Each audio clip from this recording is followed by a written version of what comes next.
What's up, guys? Welcome back to MMA ChitChat. We are here for the UFC 327 full card breakdown. I am joined by Joey and Jackson. Hello. All right, let's get right into it, huh? Yeah, we're all fresh off of work. Joey's fresh off the boat. Let's get it. Fresh off the boat. Chuck Cool. Buffalo versus Francisco Prado, first fight. What is everyone Yeah, thinking? let's I get can it. kind of give you an idea of what I'm thinking. I think Yeah. Francisco Prado is pretty mid, not really a UFC caliber talent. Not that Charles Radke is exceptional, but he certainly has a lot of skills that he's shown in the UFC so far, including his power, which is something that Francisco Prado really hasn't shown as much. Francisco Prado has a really good chin, though, so I'm looking forward to seeing how this war kind of pans out. But I could definitely see Radke being able to keep up with the pace of Prado, landing a little bit more significant strikes, and maybe getting a decision victory here. Yeah, I would tend to agree with you here. I love Chuck Buffalo, and I'm not a huge Francisco Prado believer. His wins kind of they don't tend to come from, they do pretty much only come from him being able to knock out his opponent, especially at the higher levels, it seems. And he's lost his last three. Chuck Buffalo has only ever lost in the UFC to Carlos Prates and Mike Malott, which, great losses right there. He can definitely be hittable, so there's obviously a chance that he gets clipped, but he's so tough and he's not chinny despite getting hit a lot. So I don't think Francisco Prado is going to knock him out, and I think that's the only way he's going to get it done here. So he's going to have the wrestling edge. He's going to have the grappling edge. I am going to go with Radke by submission. Yeah, I'm gonna have to agree with you guys. I'm not like exactly too confident on Radke per se, but looking at Francisco Prado, whenever he lost against Veretennikov, I honestly thought that he would, do pretty well against Veretennikov. That really disappointed me, and then also, back whenever he faced Jamie Malarkey, I think that was very questionable. And then also Zelly Huber. Yeah, that loss is aging terribly. Well, yeah, and those are fights that were kind of teed up for him to win too. Like, I think that the UFC really gave him a lot of opportunities to go out there and put on good performances, and I feel like he just has kind of failed every single time. Yeah. Yeah, I agree. Sick. We're riding with the Charles Radke wave on this first fight. Easy enough. 3-0. Absolutely. Hey, G, the Taco Demon versus Vicente Luque. Who do you guys got? I mean, this one's going to be tough, honestly, to talk about, because I think, like, Kelvin Gastelum has the clear size and probably power advantage at middleweight, I would think. Luque's a little bit smaller in terms of stature. Kelvin Gastelum just has a lot of, big power, and he's comfortable at middleweight. We've seen him fight at middleweight before, which we haven't seen Vicente Luque do yet. The thing that worries me about Gastelum here is the grappling. Vicente Luque obviously is going to put a lot of pressure there. We've seen Kelvin Gastelum lose to guys like Jack Hermanson in the first round due to submission. I think that Luque has enough skills to be able to work on the feet and have success, and be able to maybe use his grappling to potentially get a submission here, maybe in the first or second round. I think that's where I'm kind of leaning right now with Luque. I know that Kelvin Gastelum has a really good chin, and he's just like a kind of a solid fighter everywhere around. But they're kind of, both of these guys are kind of in similar positions in their career, but Luque just has the grappling edge, and I think that's going to be the difference maker in this fight. Yeah, I am going to have to disagree with you on this one here, Joey. I'm a KG. Honestly, not I'm not. I'm not a KG guy. I'm definitely not a KG guy, really. But I do think he has a path to victory here at 185, especially. Luque has looked pretty questionable recently with the submission loss to Kevin Holland, followed by the Joel Alvarez loss. Obviously, Prime Luque was insane, the Darce night, but it has kind of been on a slide, I would say, ever since that brain injury. Gastelum, despite like the weight missing stuff, despite the lack of intent, I guess, with his UFC career. He's very, very good at wrestling, very strong, decent enough boxing. He's also never been finished. Didn't even get knocked out by Joe Pyfer. So I don't see Vicente finishing Kelvin Gastelum here. I think Kelvin should just bring it to Vicente, I think, especially towards the back end of this fight, and he should get a decision victory here. Yeah, I'm going with Kelvin. What about you, MK?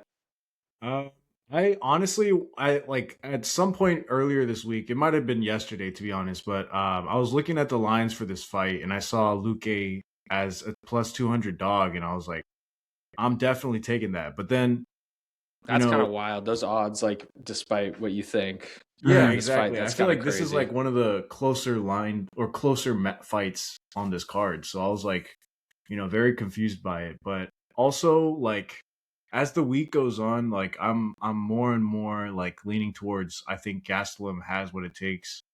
And I think I agree with everything Joey said, except for like I feel like the takedowns could become like pretty hard for Luque later on in the fight. And then like, I think Kelvin Gastelum has pretty good stand up, and I think he, could potentially like win there.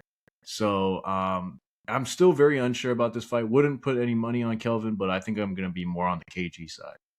And I kind of agree with you guys about like the Kelvin Gastelum thing going into later rounds. It's definitely going to be harder for Luque, especially like in the fights that we've seen recently. Him getting into later rounds, he hasn't had a lot of success, and his strength and cardio definitely takes a bit of a drop. The thing that like I know these fights also with Luque, like that we've seen him have a lot of success in are from like 5 years ago. But like I think back to like Tyron Woodley and Michael Chiesa and fights like that, and it just kind of reminds me of similar styles. So it just those were the Darce Knight fights, bro. That was when, you know what I mean. Like Luque it was makes the me feel like I'm walking into a fight like that. Even more recently with Themba Garimbo. I mean, I don't know. It just gives me hope with Vicente Luque that he's got the submission skills to catch somebody who like Kelvin Gastelum, who's a little bit sloppy when it comes to Brazilian Jiu-Jitsu. We've seen him get caught before.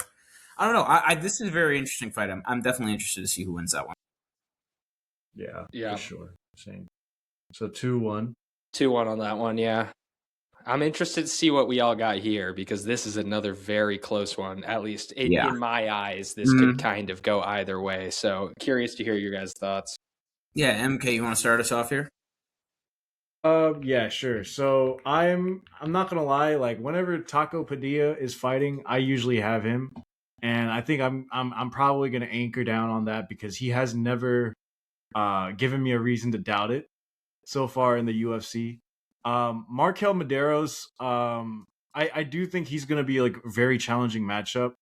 I don't know, like I don't know exactly how good Austin Hubbard is, but like the fact that he went to split decision against Austin Hubbard, definitely like I don't know. I have to watch that fight back, but I think Chris Padilla has what it takes to wash him. So no, yeah, I have to look at the lines for this fight. Yeah, I like that, MK. I actually really do. I think with Markel Medeiros, like I don't really know if we've seen him have like a super. I don't like. It's hard to say super good fight, but super like challenging fight for him so far in his UFC career. Where Chris Padilla fights guys like Jai Herbert and Ishmael Bonfim, who are guys who are relatively solid all the way around prospects in the UFC. I feel like the UFC isn't giving Chris Padilla any favors with these matchups, where Markel Medeiros kind of is getting a little bit of favors.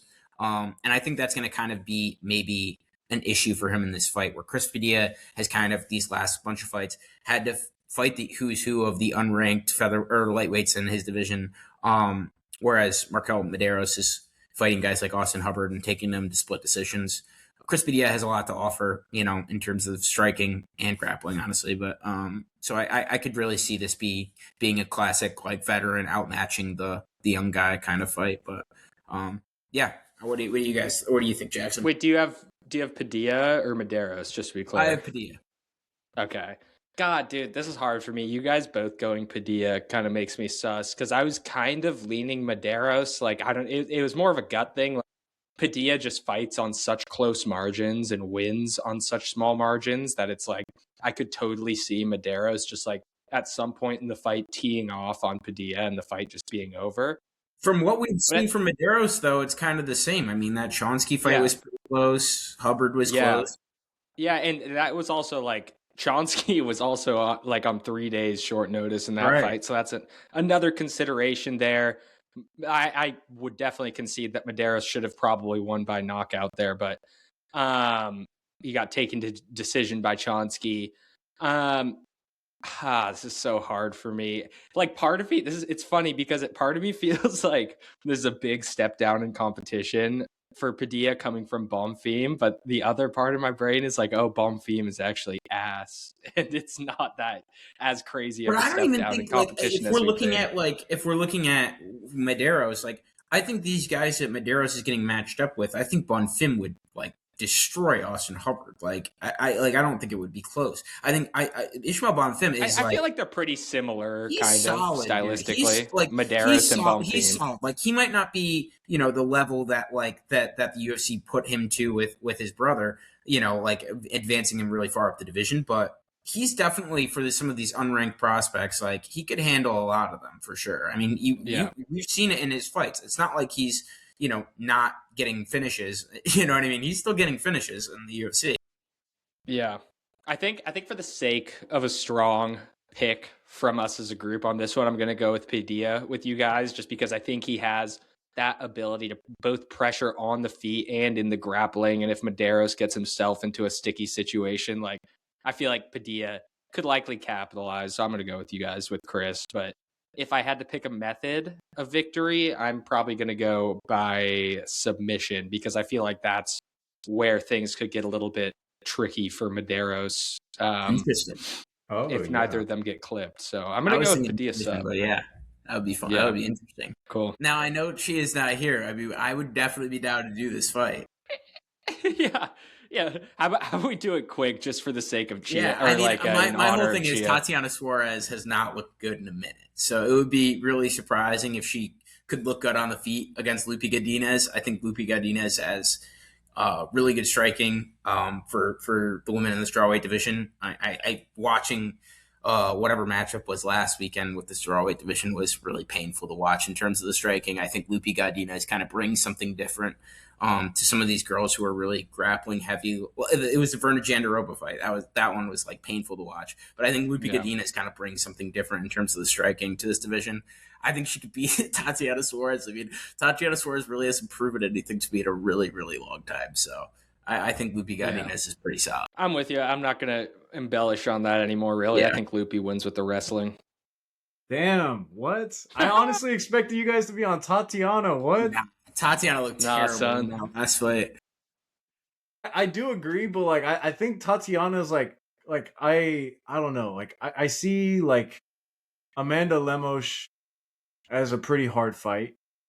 And like, like also like coming off of that loss against Zhang Weili after like having like such a long like win streak, I feel like maybe like, she needed a fight to kind of like recalibrate.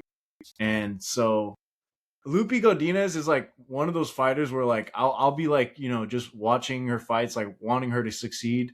And then like she's so close to a title, but then she loses like, against like Virna, she loses against Dern, and then like she's like set back. And now she's like clawing her way back to the title fight. I just feel like this is one of those stops for her too. Like this is one of those stops where she gets, she loses and she has another setback. And I think Tatiana is just, recalibrating. And I honestly think Tatiana will be able to out-grapple her. So I'm going with Tatiana. Yeah. I mean, that definitely could be. Yeah, that definitely could happen.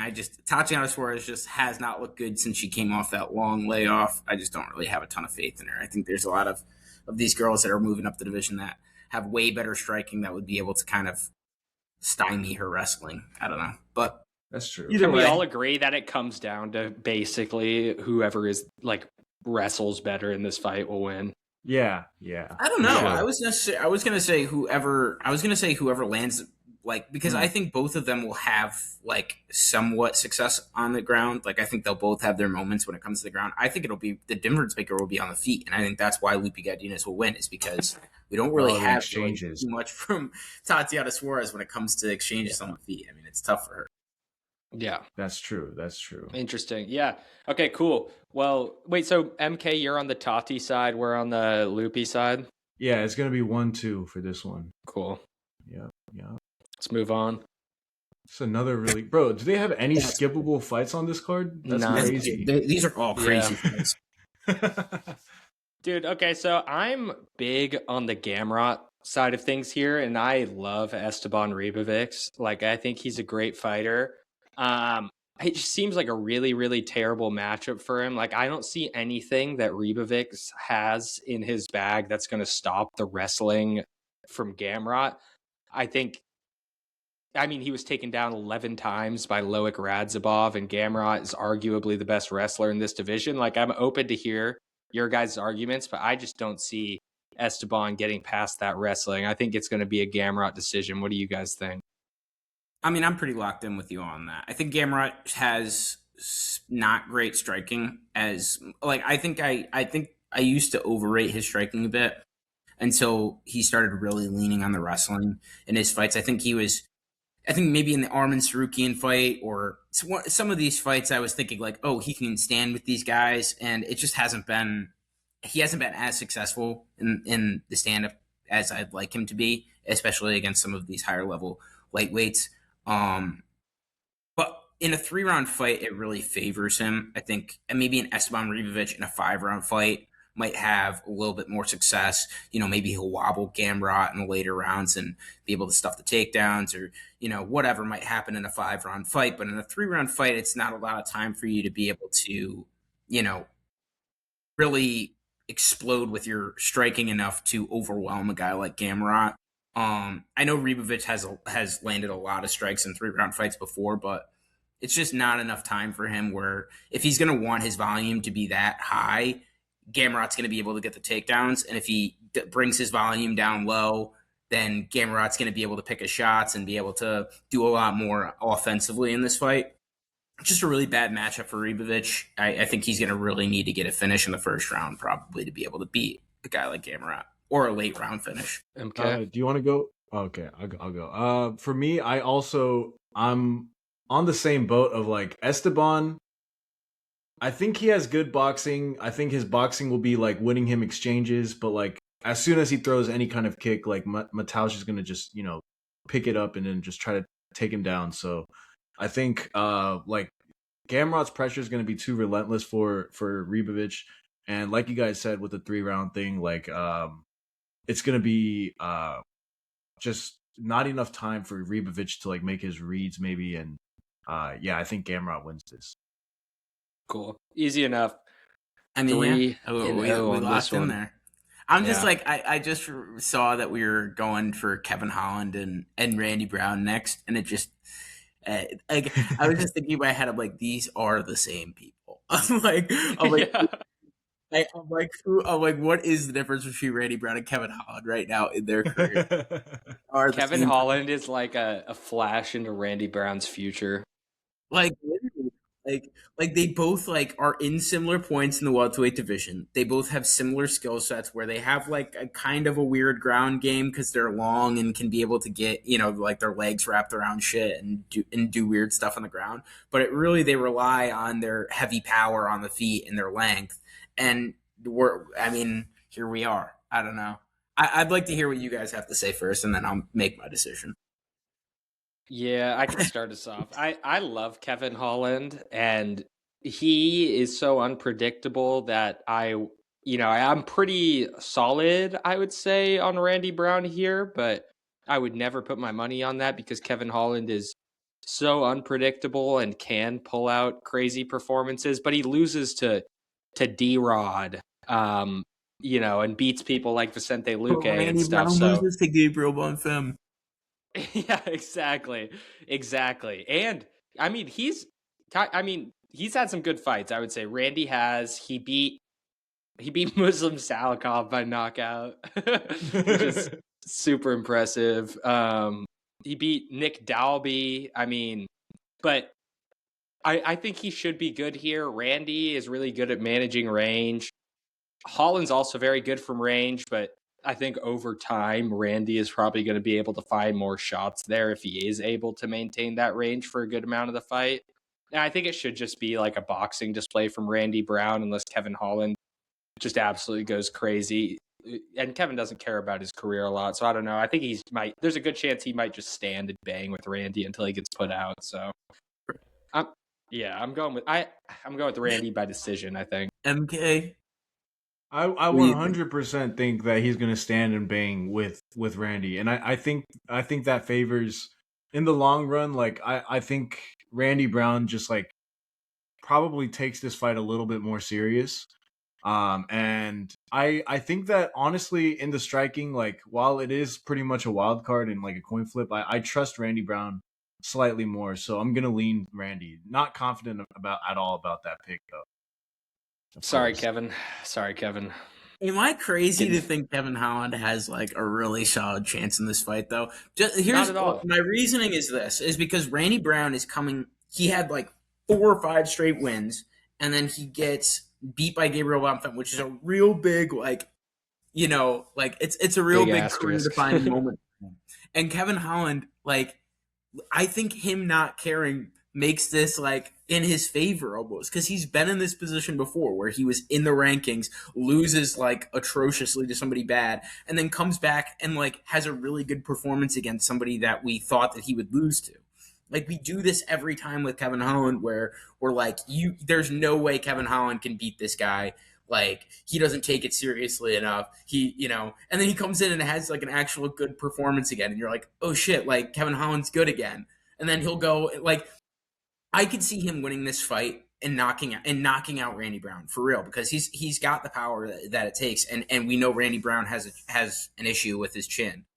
I could see him knocking out Randy Brown and then going and fighting like, I don't even know, like Wonder Boy and losing again or something. You know what I mean? Where he like he'll lose a fight that he should win, and then he'll win a fight that he should lose. That's just how Kevin Holland just like works. And he's bigger than Randy Brown. Like, Randy Brown has had big size advantages against a lot of these guys. Yeah, I guess that's true. Against a lot of these fights that he's had opponents that he's had to fight.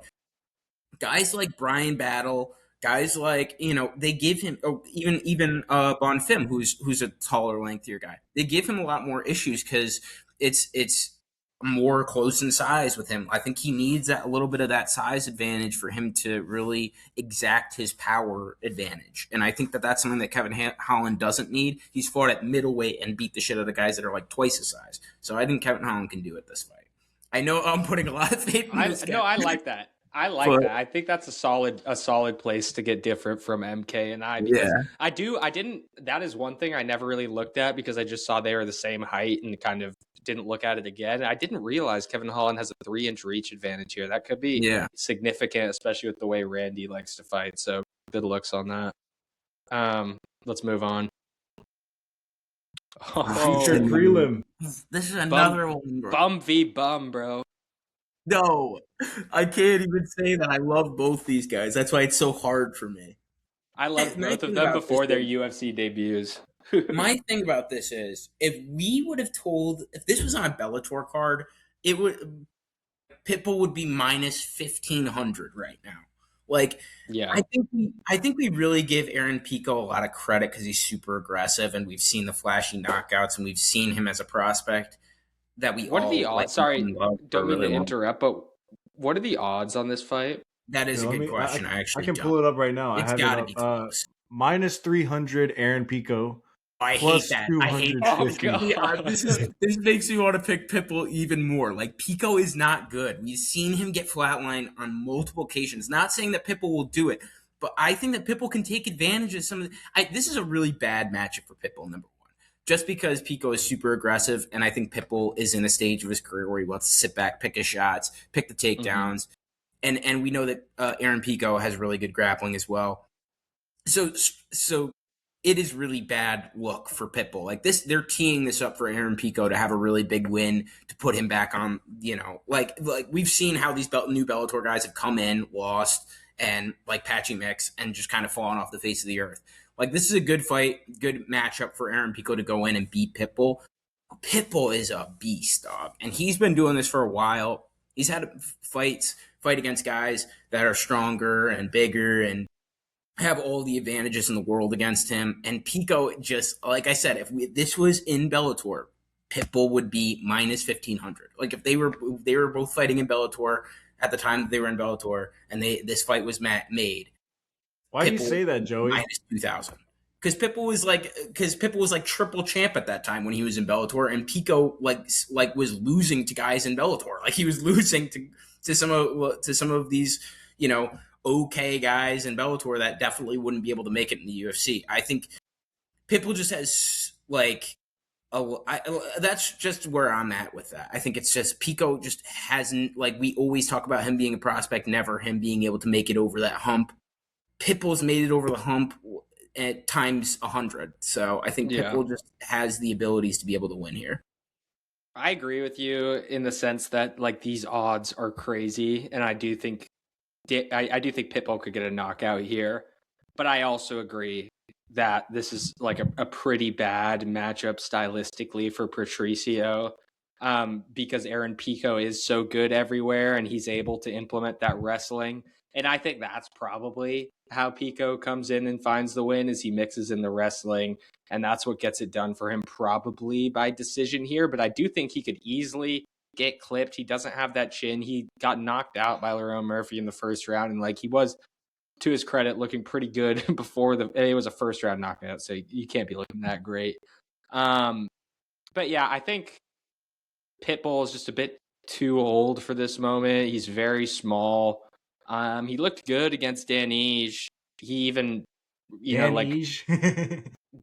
What do you say? Danige. You say Ige, bro? I say Ige, bro. Get with the wave. But yeah, I think it's gonna be Pico decision. Well, okay, so I'm not gonna lie, like the whole thing about like Pitbull being 38 years old, and then like he's, you know, his chin is like obviously not the same, and then like also going up against Aaron Pico is like his style is just not easy for anybody who's facing him for the first time. I feel like he's just super explosive. You know, you can't really tell like, you know, how you're going to be able to react to the speed, I guess. But like, also I do trust in Pitbull's, like, you know, just like technical advantage overall. And, you know, to Joey's credit, like just, I think I can see a world where Pitbull is, you know, slowly just winning rounds, like round by round, and then like, you know, ultimately just taking the decision, or, you know, maybe finding himself in a position where he's like found Pico in a spot where he has no more cardio left and he's just smashing him, and then like wins via like ground and pound or something like very like masterclassy. So I think I see that route more, and I think I'm gonna go with Patricio Pitbull because I like it. I'm glad you said that, I was like trying to, when I was talking about like my picking Pitbull, I was like kind of talking myself out of it retroactively, because I was like speaking it, and I'm like, oh my god, Aaron Pico is so much younger and faster and more aggressive. Bro, I'm saying, there's got to be a way Pitbull wins this fight though. Like, never like at these odds, you got to bet on him, bro. Valuable like opponent that Aaron Pico has ever had in his career. I mean, he's been a person that has been talked about since like I started watching MMA. Like, you know what I mean? Like way back in like 2018, people were talking about this guy, and he's just never been able to break through. There has to be a reason. Yep.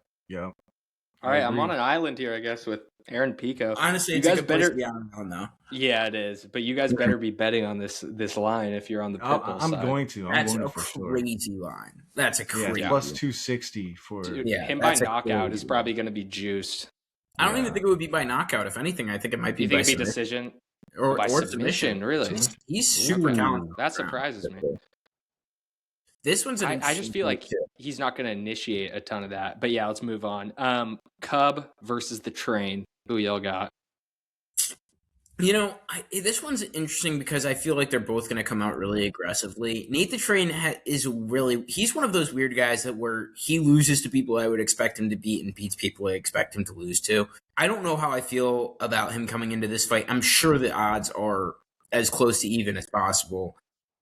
I feel like Yeah. Cub has like a little more that he wants. I feel like Cub's in a position where since it's his retirement fight, I think it's like he has a little bit more to fight for here. Whereas Nate, I think he's kind of sunk into that journeyman role here in the UFC. I haven't really seen a really good Nate Landwehr performance in a while. Whereas I feel like every time I see Cub Swanson fight, I feel like he doesn't disappoint me. I feel like he always fights to like a decent caliber. I think Cub can get it done here. I think his striking is really good. I think he puts on a really tough pace that I think Nate's going to have really a lot of trouble defending. I think Nate has a lot of trouble. He has like success and issues when Nate Landwehr's back is up against the fence. Like it's either he has success in the striking exchanges or it's the downfall of the fight for him. So I think that Cub Swanson can take advantage of that. He's a really solid veteran. I think his defense will be good enough to, be mindful of Nate Landwehr's hooks. I think he'll be able to get it done. I'm with you. I agree, honestly, with everything you said there. So I'm not going to add a ton to that. But it's like Cub is very old, and that's the thing to be mindful of. And not only is he like old in age, he's old in UFC fight years and age. So he is truly ancient. But he has looked pretty good at 145 and beat Billy Q, which is a pretty good win in my opinion.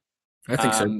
But I think Nate could obviously win here. He'll do, like anything he wants to do in this fight. He's going to throw the kitchen sink at Cub Swanson. But I just think he's too willing to take damage at certain times. And conversely, like Cub Swanson is so capable of staying calm in, high pressure, high damage situations that it should just be a Cub win. I think maybe even Cub by knockout. And like Nate doesn't have good striking defense at all, really. And I think that's going to show here, or at least it should. So I'm going to rock with you on Cub Swanson.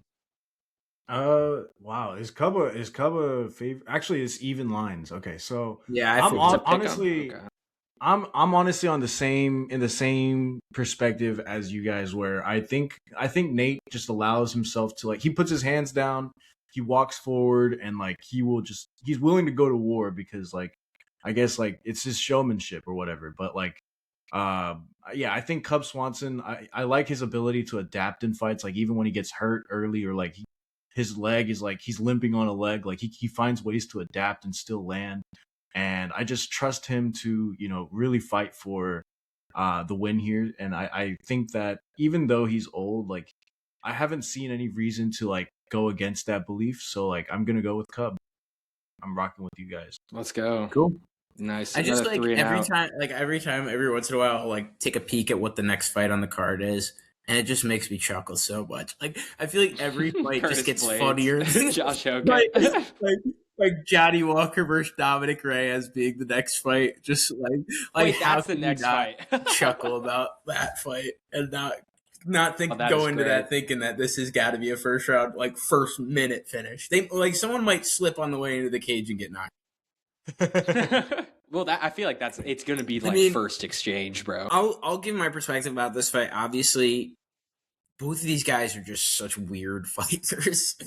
Like at some point, like you just have to go with the guy who's like more normal, I would say.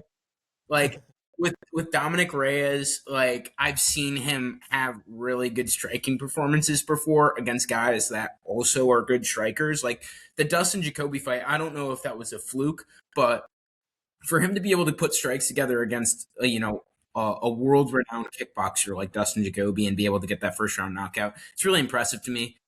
And I've seen Johnny Walker flail octagon and be able to figure it out, but it's just going to be a tough one when Dominic Reyes really has a lot of power. And like boxing-wise, like I just don't think Johnny Walker is that good. Like he has really, really powerful kicks that keeps guys away. He's super strong.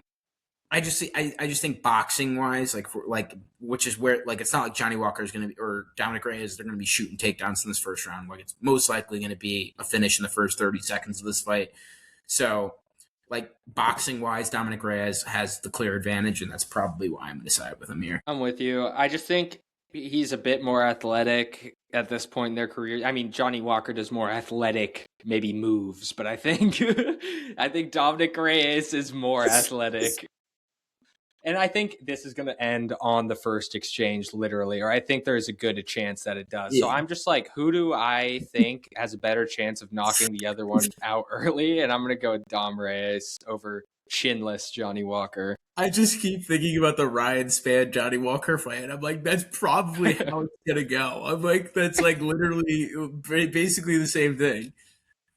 Dude, I will say, Johnny did eat some shots against Thiago Santos. He ate some before getting knocked out, but that's all good. I'm on the same boat as you guys, but like also like I did not expect Johnny Walker to beat Zhang Ming Yang. That had me shook. No, that was crazy, dude. Yeah, and then also like Dominic Reyes, like against Carlos Ulberg, I honestly thought that he would fare a lot better. Like at least like make it to like round 3 or something. I don't know why. Like I think it's just because like all these other finishes, like he was swarming them and just finishing the like Dustin Jacoby, Nikita Krylov, like he was swarming them and finishing them, and I was like, all right.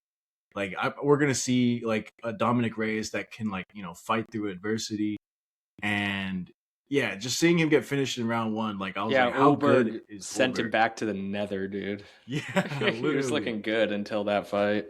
Facts, but I think I'm gonna go with Dominic.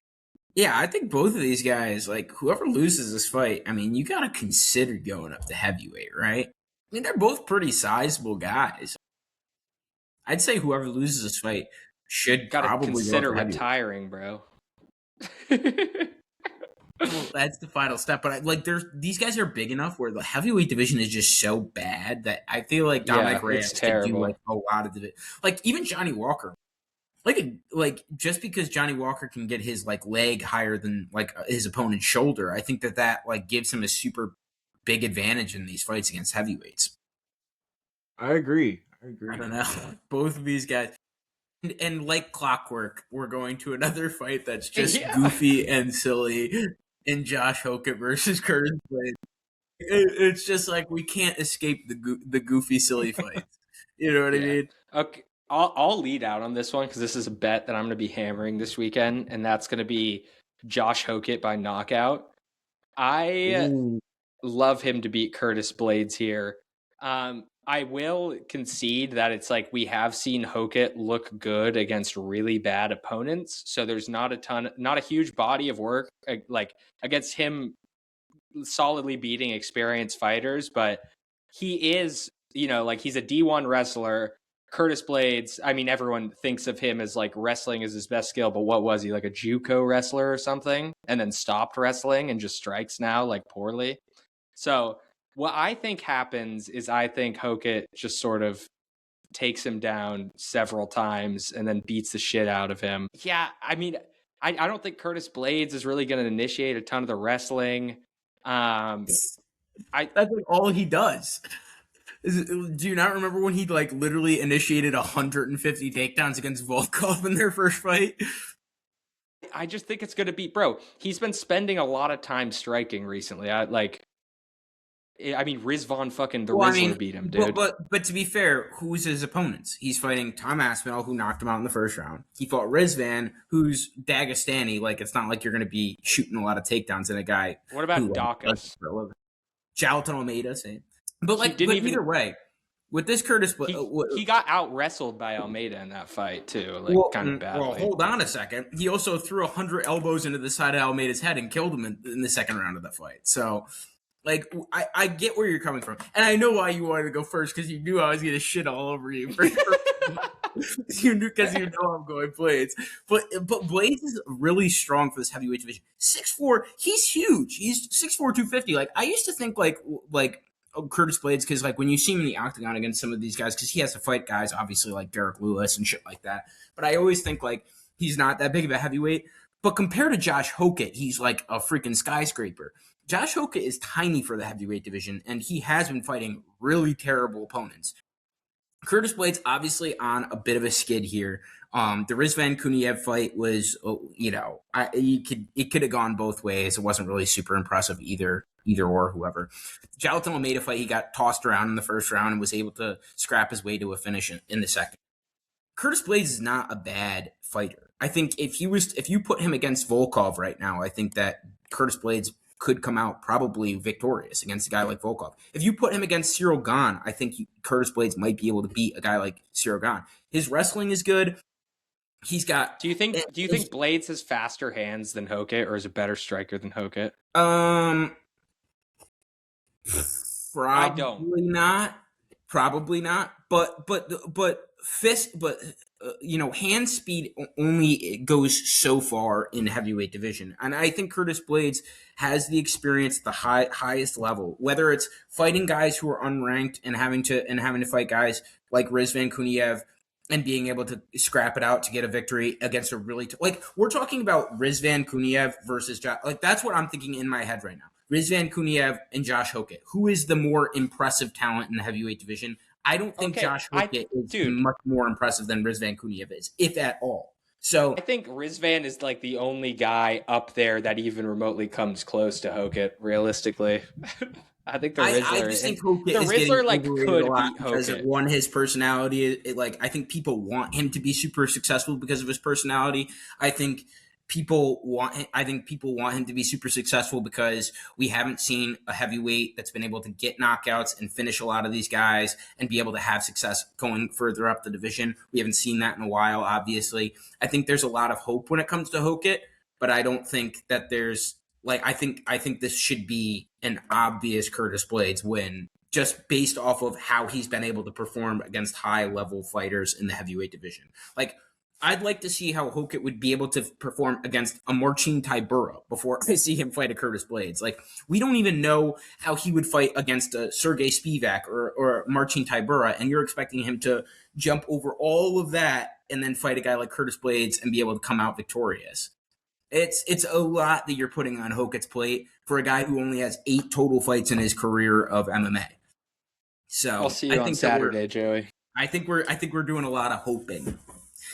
Hoking. You're doing a lot of hoping and praying. I think that's what you're gonna have to do if you're rooting for a Hokin this weekend. Monkey King, tell Joey why he's tripping. I honestly don't know. I wanted to decide when we got to this fight, and I think honestly, I see the striking to be on the side of Hokit just because I think he moves better. Even despite the reach, I think he'll be able to make it into the pocket, land some.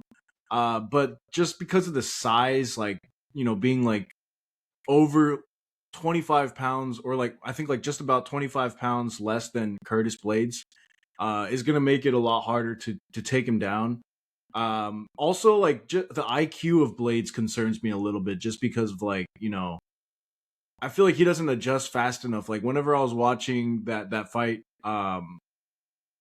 well, actually, I don't know exactly. I was going to say, what adjustment were you waiting for? The Jailton Almeida fight, that literally took him a round to knock Jailton Almeida out. A good example. He didn't shoot a single takedown against Sergey Pavlovich. The disrespect against Curtis Blades is crazy. I mean, he actually is a really Sergey Pavlovich is solid. Sergey Pavlovich would punch. No, I'm not saying he's not, but I'm just saying it was bad decision making. Blades didn't shoot a single takedown in that fight. I can see that for sure. But if you're talking about purely looking at Curtis Blades' fights, I've seen this. I mean, this was a while ago, obviously, but him open the shit out of Alistair Overeem. When Alistair Overeem was fighting, still fighting at the top of the division, I saw him absolutely split the skull of Alistair Overeem and get on the top of him and just land crazy elbows. If Hokit is ever in that position where Curtis Blades is on top of him or even has any sort of grappling advantage over Hokit, it's just going to be so tough for Hokit to be able to get out of that with the size that Curtis Blades has over him.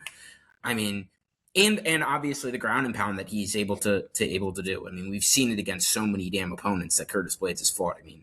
I mean, I know we're reaching back, but his ground and pound has always been ridiculous. I mean, there's a reason he's got the elbow or the switchblade tattoo on his elbow. I mean, he's really good. Yeah, I think I'm going with Blades. Okay. Well, 2-1. I'll see both of you on Saturday. All right, let's move on. Nice. I mean, another kind silly of a. goofy fight here. I know, dude. Really Why is goofy this the fight after silly co-main? goofy fight. Why is And this then, the and then of co-main? I'm course gonna we have to ask. finish off with the male stripper versus the samurai. So like, Yeah. literally just a card full of silly goofy fights. I mean, Joey, I know you're gonna have a banger take for this one. well, I mean, here's my thing about this is that I'm my hands are like tied behind my back with this fight because last time we fought Azmak Mirzakhanov, I told you was going to be the next light heavyweight champion of the UFC, and Paul Acosta is like one of my favorite fighters. So it really looks great. He looked great at 185 against Kopylov too. And I don't know why he decided to. I mean, obviously, I think that it's obviously super tough for him to make 185. I wish that he was still able, because I think like a fight with him and like Roman Dolidze or something would have like been perfect for him right now, just to like inch his way up the middleweight division, prove that he's ready for some of these upper echelon fights. This is a tough fight, man. This is a tough fight for Paulo Acosta. Osmat Mirzakhanov is literally the boogeyman. Like, if there's any boogeyman in the UFC right now, I think it's Osmat Mirzakhanov. I mean, he literally is terrifying to fight. I mean, he just knocks everyone out, and no one seems to have any sort of, like, plan against him I mean, I guess Dustin Jacoby had a decent fight with him, but I think that was literally it. I think he's murdered every single other opponent that he's had in the UFC. So I think, with that knowledge, I think it's going to be really tough for Paul Costa to win this fight. Maybe he's going to be able to survive and get to a decision, and maybe he'll be able to land enough strikes to be able to, to get the volume over Osmat Mirzakhanov. So, like, stylistically, maybe he has a bit of an advantage because Mirzakhanov isn't like a volume kind of fighter, but I could see the wrestling really paying off for Mirzakhanov here. We haven't seen him really go to that since his earlier fights in the UFC. I think you could see him getting some takedowns here early and really exhausting Paulo Costa to the fact that, he gets a decision, just based off of, having 10 minutes of ground control time. I'm just really hoping that he doesn't hurt Paulo Costa too bad. That's my hope in this fight. Yeah, I think I'm with you here. I do think Costa's a decent dog in this one because I do think he has a path to victory, but I just can't like in good faith be like Paulo Costa's gonna win this because Azamat I just think has such I can't because he has such a clear path to victory that it's like obvious, and Paulo Costa can kind of be ass too. And I mean the caveats on the Azamat side are like arguably like he has fought high level fighters, but stylistically it's kind of been all been Azamat, very very in favor of Azamat's style of fighting. Like he hasn't really had to deal with anybody. I think a fun example to compare like this Paulo Costa fight to would be like, I know this is a long time ago, but the Tafon Nchukwi fight, because Nchukwi was able to pressure him a lot, and I think Paulo Costa could pressure him in the same way, but that was obviously like in 2021 or something. That was a long time ago. I'm gonna go Azamat. I think he should win for all the reasons Joey said. Pretty much. What do you got? I'm in the same boat as you guys, but like my whole question is like, why did Paulo end up moving up to light heavyweight? Is it just because I'm with you on that one? Very weird. I think just because like opponent. He won't have to cut like he used to have to cut. I mean that's normally the reason most people do it, right? And he did look good against Roman, in my opinion. Like, yeah. I feel like I'm used to Paulo Costa getting favorable matchups from the UFC, and this one they just like. It's like the worst possible time for him to move up to 205 and like the worst possible opponent that they could have gave him. Like also Osman Mirzakhanov, you just killed Alexander Rakic on live TV and you're going to take it an unranked middleweight moving up. Like they're not going to give you like it's funny too because I feel like that like Paulo Costa kind of looked good enough in that Roman fight to be given a little bit more of a layup, like at his second fight at this division, right? Instead of that's why I said I would have like swore that Costa was going to get like a Roman Dolidze or a Marvin Vettori 2 or something like that. Asma Mirzakhanov is like, it's like like, what are we doing here?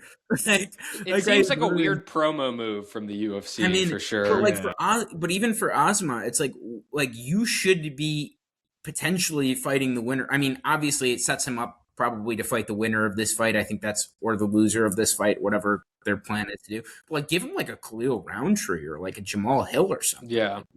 Don't give him Paulo Yep. Costa.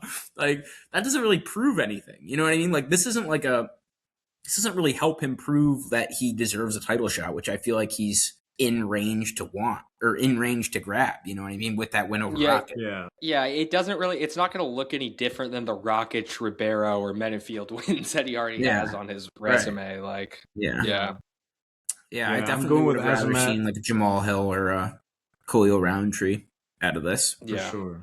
Because I think even then, Khalil I Roundtree would have think been if it was Jamal Hill or Khalil Roundtree, you guys might swing over to the other side and say Khalil or Jamal beats him. I obviously wouldn't because I have a lot of faith in him. But I think like that might be closer in odds. Like people might actually very consider close, yeah. Azamat losing that fight. You know?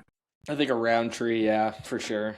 But I need to see more out of Azamat, though. I think just a couple too many favorable fights for him, to like really know. But I do feel like he wins. I feel like he was getting like harder fights back when he first entered the UFC than he is now. Like he got Dustin Jacoby, Alonzo Menefield, all of those guys early, and then they were like, "Hold on a second, let me give you Bredson Ribeiro just to make sure." To be fair, I don't think it was actually like really intentional by the UFC. I think like multiple of Azamat's original opponents pulled out or got injured and stuff. Yeah, fell out before the fight. So it'll be fun to see, but I'm glad we're all on the Azamat train. Hopefully Paulo can prove us wrong. I would love that. I'm moving on to the main event. Good fight here as well. Okay. I guess I can start off here just by saying I don't understand how Ulberg's been able to like sneak his way up into this position. Like I really honestly would have rather seen Jerry versus Azamat for this. I mean, just because Carlos has just not had super impressive performances to me. But I mean, so you have Jerry? 5-round fight, isn't it? Tis. It makes things difficult. 5 rounds of Jerry's hands at his waist. Just eating jabs. My thing too is, I know I'm reaching just because this is like the only time we've seen Carlos Ulberg like have a lot of trouble where he got finished, obviously against Kennedy and Sechku. But it's like you see him kind of with that in a lot of his fights. I mean, in light heavyweight now, because Kennedy and Sechku is so long and so big, it's hard for people to push Ulberg back against the fence like Kennedy was able to do in that fight and get the finish. But Jury's one of those guys that he doesn't need to have that forward pressure to land really powerful shots. And that's where it just makes me want to pick Jury against Carlos here. Just because I can't expect this fight to go 5 rounds. Knowing both of these guys. I mean, Carlos Ulberg. I agree. With Jury, it's just I can see something happening where Carlos Ulberg is able to it gets clipped in this fight where I just don't see Carlos Ulberg being able to land where Jury gets clipped. Like I think Carlos Ulberg, a lot of his finishes have came in opportune times where he's either where his opponents are off balance or in odd positions where they're able to get, and Carlos Ulberg is timing them. It's really hard to time a guy like Jury just because of all of his awkward movements. I think Carlos Ulberg's going to have a really, really tough time timing shots against Jury. I think he's going to be super hesitant, which is going to allow Jury to really unload a lot of shots against Carlos. I know he's probably got Izzy doing some crazy things in the gym with him to help him get ready for this matchup. So maybe what does that mean, bro? Well, I'm like realistically, like Izzy's like a kind of like a weird karate style fighter himself. So I can definitely see Izzy doing some like helping him with this because Jerry needs more weird karate style training. Right. Well, no, I'm talking about Carlos. For Carlos, Izzy helping Carlos. Yeah. So I'm saying like to help him against Izzy, I think he's got the perfect camp to do this fight against a guy like Jerry because he's got Izzy who he can go in there with and kind of Izzy can kind of give him weirder looks that Jerry might be able to give him. But even so, I think a 5-round fight, which Carlos Ulberg, we've never seen him have to go through before. a championship fight, which we've never had to see him go through before. We've seen Jiri bite down on the mouthpiece and be able to get a finish in the 5th round. I've never seen Carlos Ulberg have to bite down on the mouthpiece and get a finish. Like we saw in that Jan Blachowicz fight. I thought he was going to have to bite down on the mouthpiece and get and try and get the finish, and they gave him the decision anyways, and he just kind of lulled himself into that decision. Jiri's the guy where if he's losing, he'll do everything possible to get himself into a position where he's not losing, especially when it comes into the later rounds. That's why I think I'm going to go with Jiri here. UMK. I'm also on the Jiri train, but just because I think he'll have more dramatic moments, whereas Carlos Ulberg might just be on the back foot, using his jab, getting out of range, and I feel like the real stand-up moments will go to Jiri. And then also I'm gonna go out on a limb, and I know Jiri hasn't had any decision wins in the UFC so far. I'm gonna say this is his first ever decision win. I think it's gonna be a fight where Carlos Ulberg is winning early on, and then Jiri comes back and claws his way back, has some big wins on exchanges, and then steals the entire fight. Yeah. I think I'm going to be on the opposite side of you guys here, and it's not a side that I would be on betting wise at all. I mean, I think Jiri is still, he's still pretty young. We've never seen a fighter like Jiri. We're never probably going to see a fighter like Jiri again. So I don't think there's any really predicting that. He's won all but 4 of his fights by knockout. He's beat, he's only lost to Alex Pereira in the UFC. So, I mean, he's just been at the top of the division for what seems like forever now, even though he only has 8 UFC fights. And, he has beat good strikers before, for sure. He beat Dom Reyes when Reyes was looking good. He's beat good strikers. Like I said, the only times he's lost was Pereira.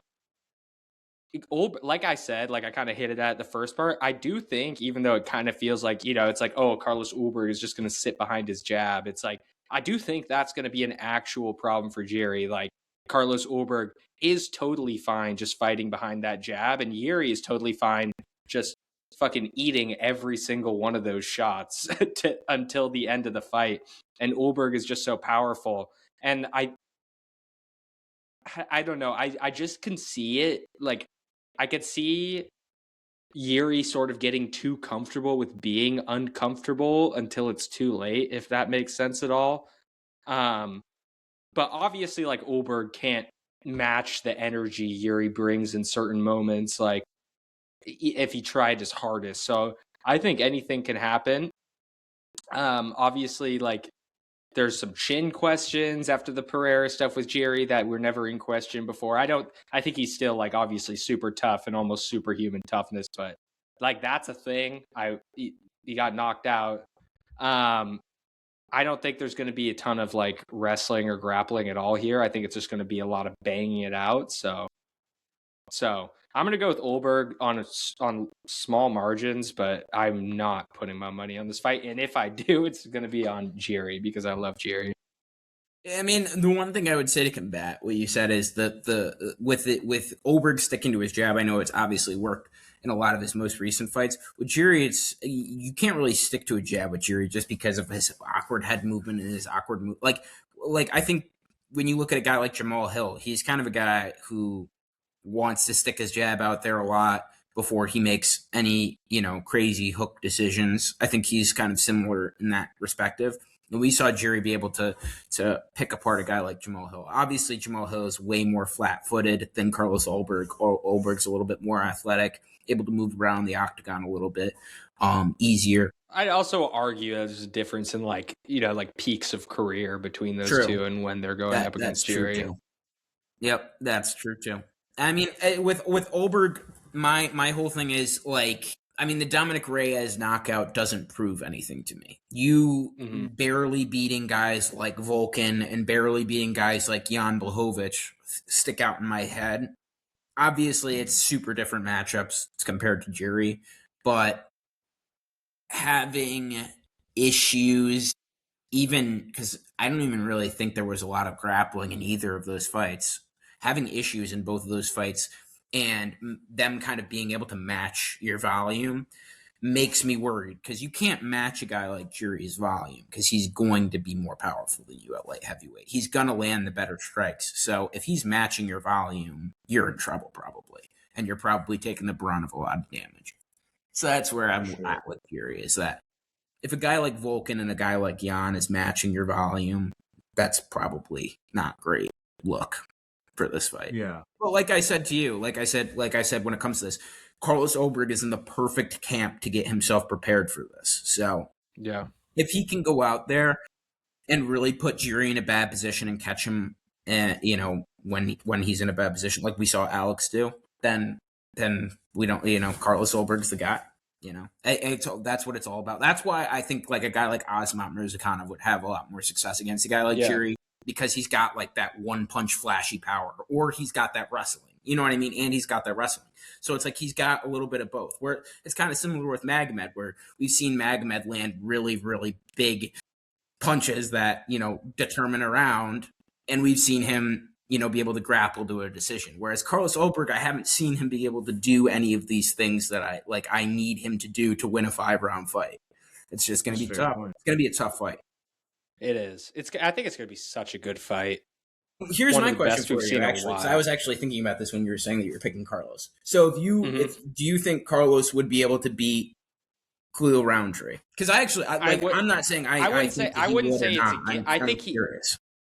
I think he could. I genuinely think like it probably, if they were to fight 10 fights, it wouldn't be more than like a 70-30 or like a 60-40 split between the two. Like, I just think stylistically, like Ulberg is so tough and so dangerous that this could finally just be where Yuri meets his maker. But it's also impossible to predict with a guy like Jerry. But yeah, I mean, to your point, like that's a fair question to ask, because I would say Khalil, in my opinion, still wins probably the majority of the time. Really? And that is interesting. Because I was thinking about it also with this fight. I'm like, I could see this being like Carlos Ulberg having a lot of success early, and maybe Jerry being able to get a later round finish, just because Carlos might get comfortable doing the things that he's been doing against Jan, against Volkan, where he kind of sticks to his jab, totally able to kind of have that ring control or octagon control, and then Jerry just comes out of nowhere and starts picking up his striking, gets more comfortable with his striking. Just kind of like the Khalil Alex Pereira fight was where I was that's where my initial thought was like, I kind of see this fight as a Khalil Alex Pereira fight. I don't know. It's going to be really interesting. If Carlos wins, I mean, especially in a big way, I mean, it would be. People are going to be talking about him differently for this sure. Is if for he the wins title, the big right? way. This is for this isn't for interim, right? This is for the title. Yeah, if he wins, man, dude, some weird matchups for him coming up. Like, because if he wins, does he beat Magomed? Probably not, right? Or you think he does? I was gonna say, right? I wouldn't think so. What do you think, MK? Magomed or Ulberg? I think Magomed for sure. Yeah. Like I'm just thinking about if Ulberg, because like this, like hypothetically, if this is a really good stylistic matchup for Ulberg, there's a lot of guys coming up this light heavyweight division that could cause him some serious problems. Like, I don't see him holding the belt for very long. Totally. But do you see Jerry holding the belt for long if he gets it? I don't really think I see Jerry holding the belt for that long. I don't think he beats Magomed. I think Jerry. I don't think he beats Magomed. Yeah, I guess that's where it kind of stops. You're right. Yeah, it's probably going to be the next matchup, right? I mean, does Magomed have a fight booked or no? No, not that I know of. Not me neither. So yeah, I think Magomed beats both of these guys, whoever comes back. I mean, I'm not even a big Ankalaev fan, but I mean, I think there's a clear discrepancy with these guys as wrestling. They just haven't been tested when it comes to the grappling. I think that's going to be a big issue. Cool. Well, that was a pretty good card though. We really crushed that in like an hour. Yeah, that was a good one. I think that was some solid reads too. I'm excited for this one. Well, thank you guys for everybody who tuned in or is going to tune in once this is public. But we are MMA ChitChat. We miss Chia dearly, but he'll be back next episode. Thank you all for tuning in. Peace. Peace, guys. These guys.